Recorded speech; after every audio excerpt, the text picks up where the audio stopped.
तबलीगी जमात का आका मौलाना साद जो अपने गुनाहों पर पर्दा डालने की जितनी कोशिश करता है उसकी करतूत का सच उतनी तेजी से बाहर आ जाता है और जमातियों ने साद की गहरी साजिश का पर्दाफाश कर दिया है कि किस तरह उसने देश में कोरोना फैलाने का कांड किया। दरअसल जांच को पुख्ता करने के लिए क्राइम ब्रांच की टीम ने 166 जमातियों के बयान दर्ज किए। उसमें जमातियों ने कबूल किया कि 20 मार्च के बाद मरकज में रुकने के लिए साद ने ही कहा था। तारीख पर गौर कीजिए, 20 मार्च जब दिल्ली में किसी भी कार्यक्रम या जुलूस पर पूरी तरह रोक लग चुकी थी, बावजूद इसके साद ने कोरोना वाली जमात की भीड़ जुटाई। उसकी इसी हरकत की सजा पूरा देश भुगत रहा है। मरकज से निकले जमाती जहां जहां गए कोरोना फैलाते गए। उधर विदेशी जमातियों की मूवमेंट पर खुलासा हुआ है कि मरकज में शामिल 2100 विदेशी देश के 824 अलग अलग हिस्सों में गए। अब साद और उनके रहनुमा बताएं ये कोरोना फैलाने की गहरी साजिश नहीं तो और क्या है, और क्यों न चले साद पर देशद्रोह का केस। सबसे बड़ी बहस को आगे बढ़ाएं उससे पहले देखिए आज का ये अपडेट।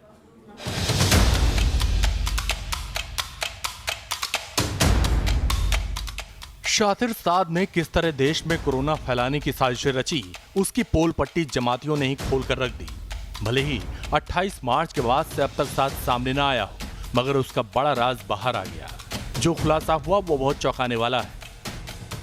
क्राइम ब्रांच की पूछताछ में 166 जमातियों ने कबूल किया कि 20 मार्च के बाद भी मरकज में रुकने के लिए साद ने ही कहा था। आपको बता दें कि उस दौरान दिल्ली में किसी भी धार्मिक या सामाजिक कार्यक्रमों पर रोक लगी थी। इन आदेशों के साथ ने धज्जियां उड़ाकर रख दी। क्राइम ब्रांच ने 166 जमातियों के बयान दर्ज किए हैं और जमातियों ने कबूल किया कि मौलाना साद के कहने पर ही मरकज में रुके थे। जमातियों ने यह भी बताया कि वो मरकज से बाहर निकलना चाहते थे, मगर उन्हें मना किया गया था। क्राइम ब्रांच के सूत्रों के मुताबिक उनके पास काफी सारे सबूत हैं, जिससे पता चलता है कि निजामुद्दीन के मरकज में लोगों को पुलिस की नोटिस देने के बाद भी जानबूझकर रोका गया था, जिसको साबित करने के लिए क्राइम ब्रांच ने 166 जमातियों के बयान दर्ज किए हैं। आपको बता दें कि 30 मार्च को जब जमातियों की भीड़ निकाली गई, तब तक जमातियों की भीड़ कोरोना वाली जमात में तब्दील हो चुकी थी। जिस मौलाना साद पर देश भर में कोरोना संक्रमण फैलाने का इल्जाम है, आज वही मौलाना साद कोरोना की आड़ लेकर दिल्ली पुलिस और कानून को धोखा देने की कोशिश कर रहा है। मौलाना साद भी जानता है जब तक वह सरकारी अस्पताल से अपनी कोरोना जांच नहीं करवा लेता, तब तक दिल्ली पुलिस की क्राइम ब्रांच मेडिकल प्रोटोकॉल के तहत उसे गिरफ्तार नहीं करेगी। शायद यही वजह है कि मौलाना साद बार बार कहने के बावजूद सरकारी अस्पताल से अपनी कोरोना जांच नहीं करवा रहा है। दूसरी ओर दिल्ली पुलिस की क्राइम ब्रांच का कहना है कि उनकी इन्वेस्टिगेशन सही दिशा में चल रही है।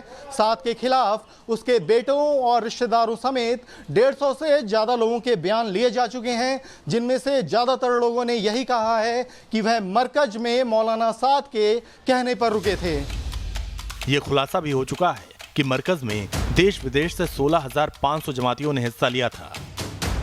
तबलीगी जमात के कार्यक्रम में भाग लेने के लिए ज्यादातर लोग Indonesia, Malaysia, Thailand, Nepal, Myanmar, Bangladesh, Sri Lanka और किर्गिस्तान से करीब 2100 विदेशी नागरिक भारत आए थे। ये देश के करीब 824 अलग अलग हिस्सों में गए।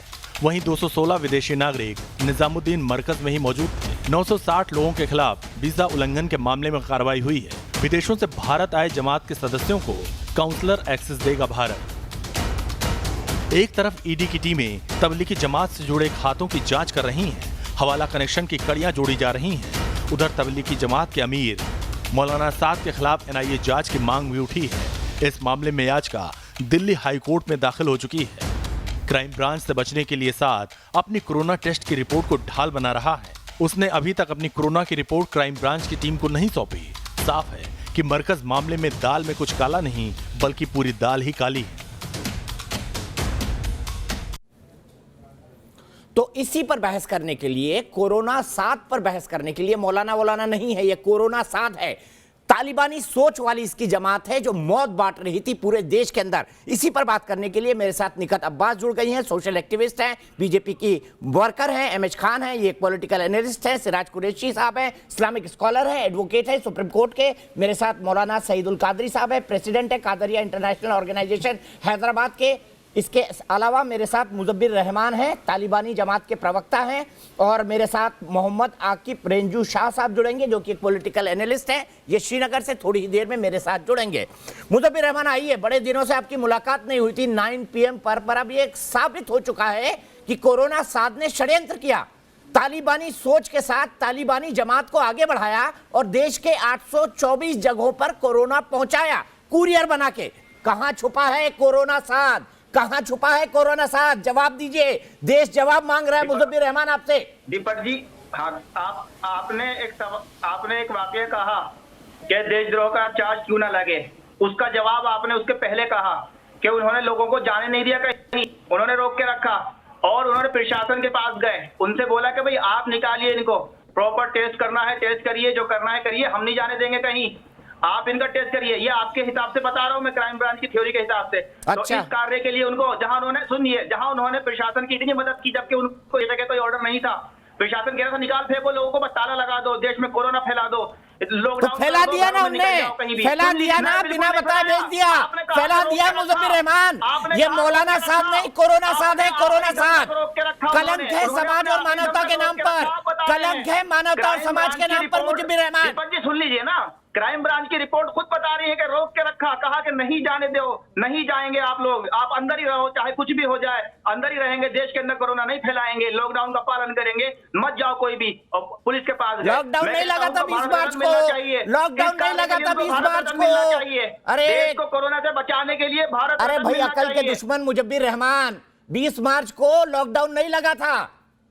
उन्होंने पहले से ही, जब हमारे प्रधानमंत्री साहब सो रहे थे, जाग गई थी उनकी पुष्टि हमारे मौलाना साहब की। आप तो बोलते हैं कि वो डोनाल्ड ट्रंप नमस्ते ट्रंप करा, आपके भाई बंधु लोग शाहीन बाग में बैठे हुए थे, वो क्या कर रहे थे? आपके भाई बंधु जो है ईस्ट दिल्ली के अंदर दंगा करा रहे थे और क्या कर रहे थे बताइए? हमारी सरकार सो रही थी, जब हमारी सरकार सो रही थी उस टाइम अरे तो मौलाना साहब सो रहे थे क्या? ये बहुत बड़ी जागी हुई थी, अभी आपने बताया ना नहीं जाने दिया, 20 तारीख की बात है ये।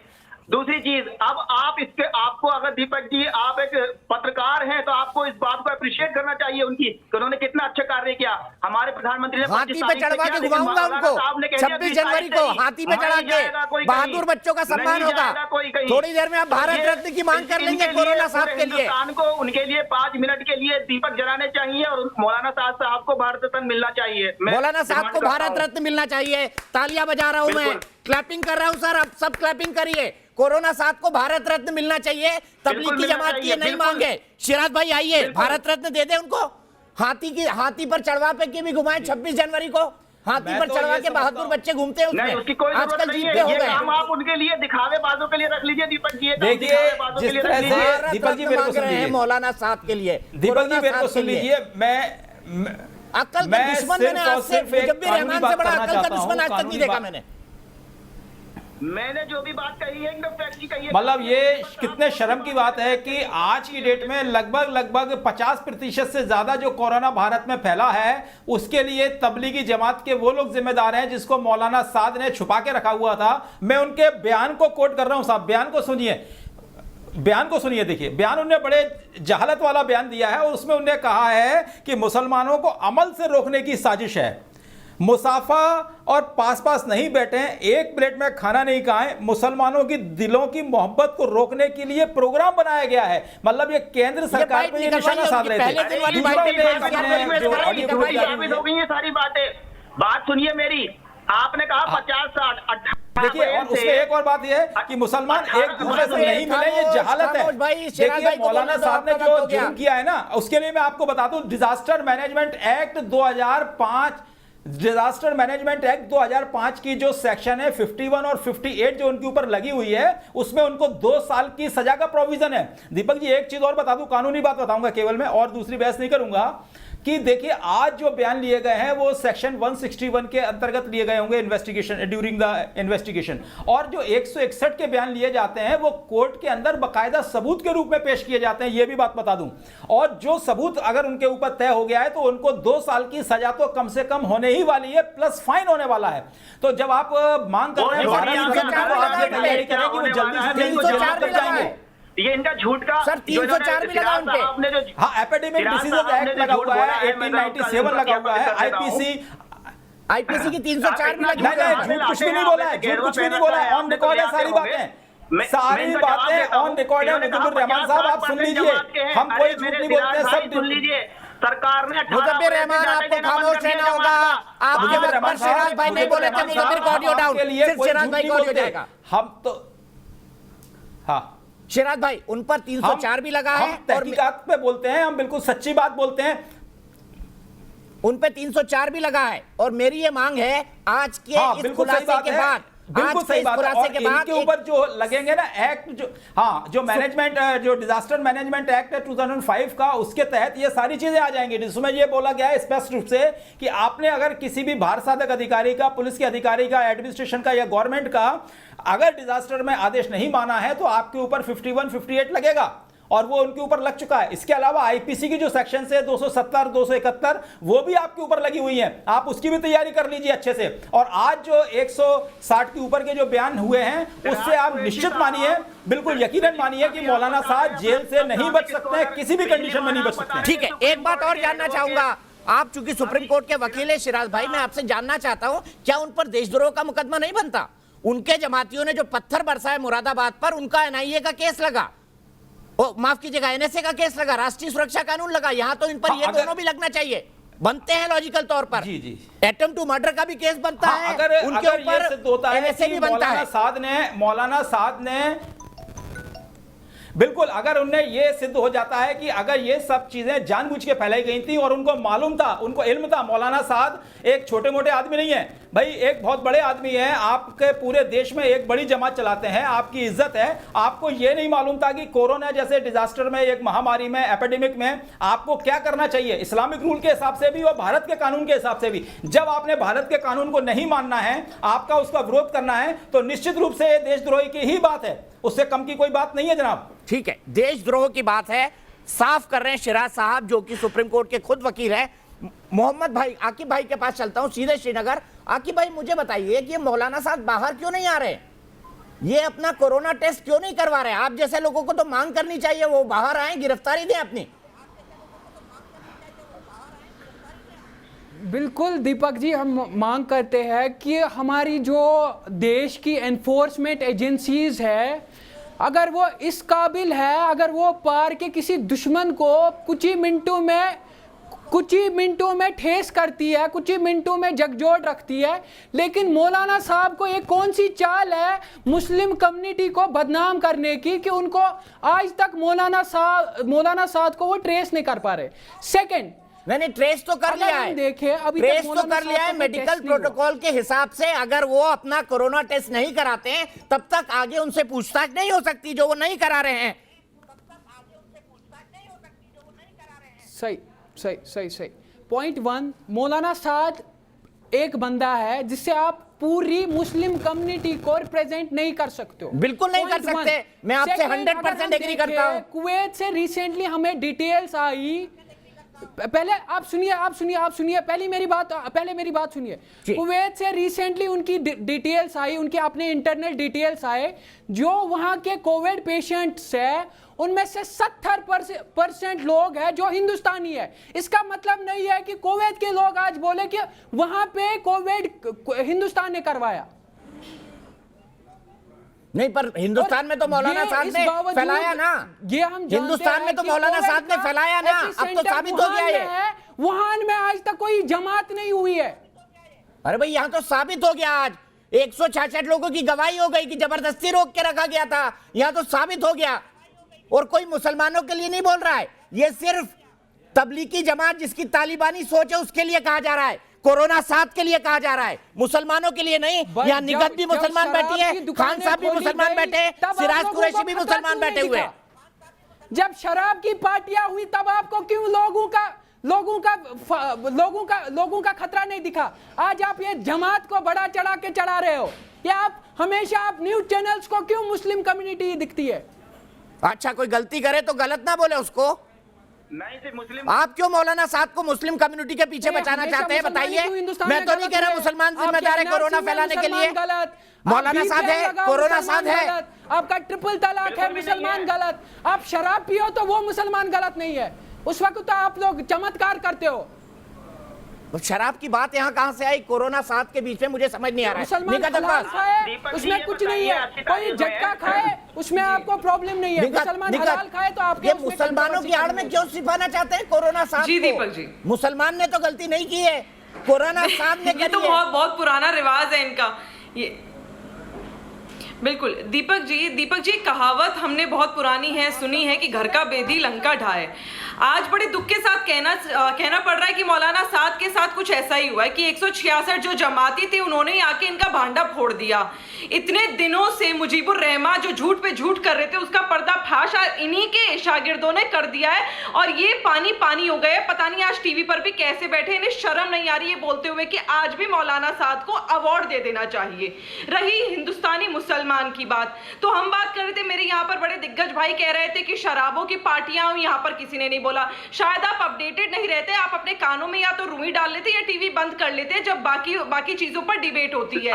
जितनी पार्टियां हुई, जिसने भी कोरोना फैलाया है, सबकी बात करी गई और करी जाएगी। एक मिनट भाई साहब, बीच में मत बोलिए। मुजब्बिर ऑडियो डाउन प्लीज, मत बोलने दीजिए। मुजब्बिर ठीक नहीं है यार, ये काहे रहे? आपके बीच में बोले हम, आपके बीच में बोले हम, आपके बीच में बोले हम नहीं ना, तो चुप रहिए 2 मिनट शांति का ध्यान दीजिए, नहीं तो ओम शांति बोल लीजिए, थोड़ा अच्छा लगेगा आपको अंदर से। खैर, शराब की दुकानें जो खुली है ये एक अलग टॉपिक है, क्यों खुला है वो सरकार से आप सवाल पूछ रहे, तो मैं आपको बता देती हूँ एक जिम्मेदारी नागरिक होने के तत्व से कि सिंपल सी बात है, जीएसटी वहां पे कम है, वहां पे टैक्स की जरूरत है, जो जरूरत है वो सारी पूरी की जा रही है, तो इस पे आप अभी बहस मत करो, वो टॉपिक अलग है।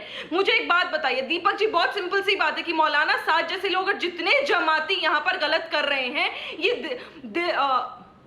हेलो जी बोलिए, आ रही है निकट आपकी आवाज। हाँ जी दीपक जी, हाँ मैं यही कहना चाह रही हूँ कि जितने जमाती और मौलाना साद ये किसी प्रकार बस ये चाह रहे हैं कि हमारे हिंदुस्तान को, हमारे देश को खोखला कर दिया जाए। अब सोचने वाली बात ये है कि इन लोगों की कड़ी और तारे कहाँ कहाँ जुड़ी हुई हैं, शायद आप और मैं ना अभी सोच रहे हैं और सोचने की जरूरत है, क्योंकि कोई दो राय नहीं है इस बात पे कि इन लोगों के जिस तरह से हवाला और पैसा निकल कर आ रहा है कि इनके पाकिस्तानी संगठनों के साथ बहुत अच्छे संबंध होंगे, आतंकवादी ताकतों के साथ बहुत अच्छे संबंध होंगे, और ऐसा भी हो सकता है कि जो कोरोना की टीम है जिसने पूरे विश्व में कोरोना फैलाया है, ये उसके टीम के जिम्मेदारी बंदे भी हों, तो वो हम लोगों को देखने की जरूरत है। और यही वजह आज आप मुजीबुर रहमान से पूछिए कि अगर ये झूठे नहीं है मौलाना साहब, तो विजय माल्या की तरह भगोड़े की तरह छुपकर क्यों बैठे हैं, जैसे विजय माल्या बैठा है छुपकर? बताइए, जवाब दीजिए मुजब्बिर। हम डंके की चोट पर बोलते हैं कि चोरी करके हमारे देश से भाग के गया हुआ, तो विजय माल्या के लोन माफ हो गए अभी पिछले हफ्ते। अब आप चुप हो जाइए ना, सवाल मुझसे हुआ है, अब चुप हो जाइए। अब आपने बोल लिया बहुत, अब घर जाके बोलिएगा बाकी। नहीं, सवाल ये है कि मौलाना सवाल मैंने सुन लिया, मैंने सवाल सुन लिया, अब आपने सवाल सुन लिया, मैंने टाइम मत खराब करिए, 1 ही घंटे का टाइम है, 10 लोग बोलने के लिए बोलते हैं यहाँ पर जी। मैं सबसे पहले आप अपने दिमाग का ढक्कन खोलिए और ये बताइए कि अकल की दुश्मनी वाली बात मत बोलना, अकल की दुश्मनी वाली बात मत बोलना मुजब्बिर। पहले, और दीपक जी ये सवाल आपसे भी है और यहाँ बैठे हुए सिराज साहब से भी है जो भगवा कुर्ता पहने हुए हैं। मैं ये सवाल मेरा ये है कि लोगों को घर से निकालने में कोरोना फैलेगा या एक जगह रखने में कि भाई बाहर मत जाओ? आपसे मैं जेन्युइन सवाल है, आपसे जेन्युइन सवाल है, अगर वो लोगों को निकल जाने देते नहीं, बिल्कुल अब मैं क्या बोलूं मुजब्बिर आपको? भाई साहब क्या बातें कर रहे हो? मुजीबुर रहमान की मरती जलेबियां मत बनाओ, यहाँ पर किसी को मीठा नहीं खाना। सवाल लॉकडाउन का मतलब क्या है ये बताइए, लॉकडाउन का मतलब क्या है ये बताइए, लॉकडाउन का मतलब क्या होता है? लॉकडाउन का मतलब ये है कि जो व्यक्ति को बोला जाए वो घर पे रहे, पूरा हिंदुस्तान घर पर बैठे, पर अगर किसी अरे 20 मार्च को लॉकडाउन नहीं हुआ था, अकल के दुश्मन मुजब्बिर रहमान, 20 मार्च को लॉकडाउन नहीं हुआ था। संक्रमित तो नहीं है, काम किया, बहुत अकलमंदी का काम किया। ठीक है, मौलाना कादरी के पास चलता हूँ, भारत रत्न देंगे, भारत रत्न देंगे, चिंता मत करिए, भारत रत्न देंगे, बात के लिए अवार्ड मिलना चाहिए, भारत रत्न मिलना चाहिए, हम देंगे भारत रत्न देंगे, तिहाड़ जेल में देंगे, तिहाड़ जेल में देंगे भारत रत्न, चिंता मत करिए। खान साहब मुझे बताइए, मतलब मुझे तो ये लग रहा है कि अकल से कितनी बड़ी दुश्मनी है उनके समर्थकों की कि अभी भी आर्ग्यू कर रहे हैं कि मौलाना साहब को भारत रत्न मिलना चाहिए। खान साहब क्या कहेंगे? मैं तो सबसे पहले देखिए चौरसिया से शुरू से कह रहा हूं कि ये मौलाना शब्द बहुत बड़ा शब्द है, बहुत इस साथ के लिए मौलाना शब्द लगाना हम तो समझते हैं बहुत बड़ा गुनाह हो रहा है। आज से हमने उसका ये नाम शैतान साध है, कोरोना साध,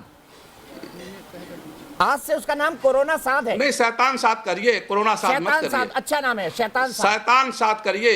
देखिए शैतान साध कहिए, शैतान साध इसलिए कहिए कि जो दीन को ना मानता हो, जो अल्लाह के रसूल की बात को ना मानता हो, जो आदमी अपने औलिया कराम को ना मानता हो, वही शैतान होता है। देखिए शैतान, आप देखिए बोल रहे हैं, मैंने कुछ नहीं बोला था, मेरी बात सुन ले। मुजफ्फर यू हैव टू सुन लीजिए, सुन लीजिए खान साहब, सुन लीजिए।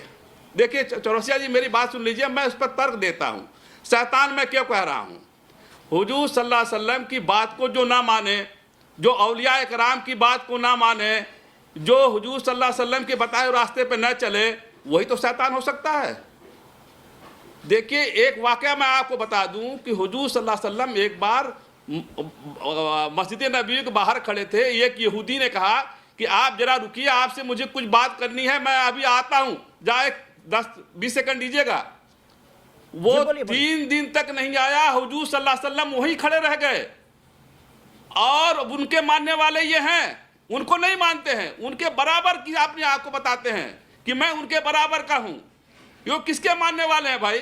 चटाई पे सोते थे, वो मिट्टी के बर्तन में खाना खाते थे। ये 12-12 एकड़ में जमीन, मकान, हवेली, 80-80 लाख की गाड़ियों में चल रहे हैं। ये कौन से इस्लाम के मानने वाले हैं? ये मुसलमानों की जमात नहीं है। चौरसिया जी, मैं फिर आपसे कह रहा हूं। ठीक है, मौलाना कादरी के पास चलता हूं। मौलाना कादरी, आप भी कहेंगे शैतान साद, आज कह दीजिए। मौलाना कादरी आज कह दीजिए, शैतान साद, शैतानों का काम क्या है, इसने इंसानों का नहीं। दीपक जी, सबसे पहले मैं आपके शो की एक तारीफ किया था कि आज के बारे में जो समन जारी हुआ है वो बताइए। तो आपने कहा था कि मैं अपने प्रोड्यूसर से ख्वाहिश करूंगा कि समन बताए। अल्हम्दुलिल्लाह 15 दिन हो गया, कोई आप समन नहीं बता सके। दूसरी बात, मौलाना साहब, मौलाना साद का जो समन आपने कहा था कि समन बताऊंगा, प्रोड्यूसर से ख्वाहिश भी की थी, वो 15 दिन हो गए आज तक। चिंता मत करिए, सब है मेरे पास, चिंता मत करिए। आप ये बोलिए, आप शैतान साद कहेंगे ना उसको? नोटिस नहीं, समन बताइए कि वो पुलिस के सामने हाजिर होने के लिए समन जारी किया गया, उसकी कॉपी आप बताने का वादा किए थे, वो बता दीजिए। उनको क्राइम ब्रांच ने लिखा है कि मेडिकल प्रोटोकॉल के तहत जब तक वो ये डिक्लेयर नहीं करेंगे कि वो कोरोना निगेटिव है, तब तक उनसे इन्वेस्टिगेशन नहीं हो सकती, जिसके लिए कई बार उनको कहा जा चुका है। वो करवाते ही नहीं, इतने बड़े ढीठ हैं, इतने बड़े शैतान साद हैं, उनको पता है उनकी जगह तिहाड़ जेल है। उनने जैसे ही कोरोना का इन्वेस्टिगेशन कराकर रिपोर्ट सौंपी सरकारी अस्पताल से, वैसे ही वो गिरफ्तार हो जाएंगे, इसीलिए वो करा नहीं रहे। मौलाना साहब आप बताइए, अब भी आपको समन चाहिए? मैंने तो पूरी कहानी खोल के रख दी आपके सामने। तो आपका जो पहला वाला बयान था कि पुलिस के सामने वो हाजिर क्यों नहीं हो रहे हैं, पुलिस जबकि उनको बार बार बुला रही है, तो मैंने पुलिस नहीं भाई, उनको तो देश के सामने हाजिर होना है। देश के गुनाहगार है मौलाना कादरी, वो देश के गुनाहगार हैं, इंसानियत के गुनाहगार हैं, मानवता के गुनाहगार हैं, पूरी दुनिया के गुनाहगार हैं। उनकी तबलीगी जमात नहीं है, तालिबानी जमात है। मैं तो मुंह खोल के कह रहा हूं, मैं कह रहा हूं खान साहब उसको शैतान साद बोलेंगे, मैं उसको कोरोना साद बोलूंगा। उनके ऊपर एफआईआर हो गया है, केस रजिस्टर हो गया है, क्राइम ब्रांच उसके ऊपर इन्वेस्टिगेशन कर रही है। और जो लोग 160 लोग जिन्होंने बयान दिया, आप जानते हैं कि कानून में, अदालत में वो बयानात की कोई अहमियत नहीं है, तो आप उसको रिपीट कर रहे हैं, अपने चैनल पे बता रहे हैं, ठीक है, आपका हक है, आप बता सकते हैं। लेकिन अरे सर, शिराज भाई ने अभी बताया कि वो 161 सीआरपीसी का बयान है, वो कोर्ट में एडमिसिबल होगा। मौलाना साहब सुन तो लिया करिए, आपको असुद्दीन ओवैसी के सिवा किसी की आवाज नहीं सुनाई पड़ती है। उन्होंने भी मौलाना साहब को नहीं क्रिटिसाइज किया, सुन तो लिया करिए सर। अच्छा, और एक बात मैं आपसे अर्ज कर रहा हूँ, जैसा कि आपके पैनल में कश्मीर से आए हुए मेहमान ने कहा कि इससे मुसलमानों के लिए बदनामी का सबब बना रहे हैं आप हजरात। इस तरह मौलाना साद की स्टोरी को बार बार आप जिस तरह से पेश कर रहे हैं, तो आपने उसको डिनाई किया। मैं उसके जवाब में, उसकी दलील में एक बात पेश करता हूं कि आपका जो सोशल मीडिया का जो पेज चलता है, वो सोशल मीडिया के पेज में आप जरा जाकर कमेंट्स देखिए। दीपक जी जरा कमेंट देखिए, आपका चैनल किसी हिंदुस्तान का हर जो नेशनल चैनल चल रहा है, सर मैं सिर्फ इतना कहना चाहूंगा, मौलाना साहब आप कुछ नहीं कह सकते मुझे, मैं सिर्फ इतना कहना चाहूंगा, मेरे पैनल में हर आदमी मुसलमान है, 3 लोग मौलाना साहब की खिलाफत करते हैं, 3 लोग उनके वकील हैं। अब आप बता दीजिए मुझे, मैं क्या करूं?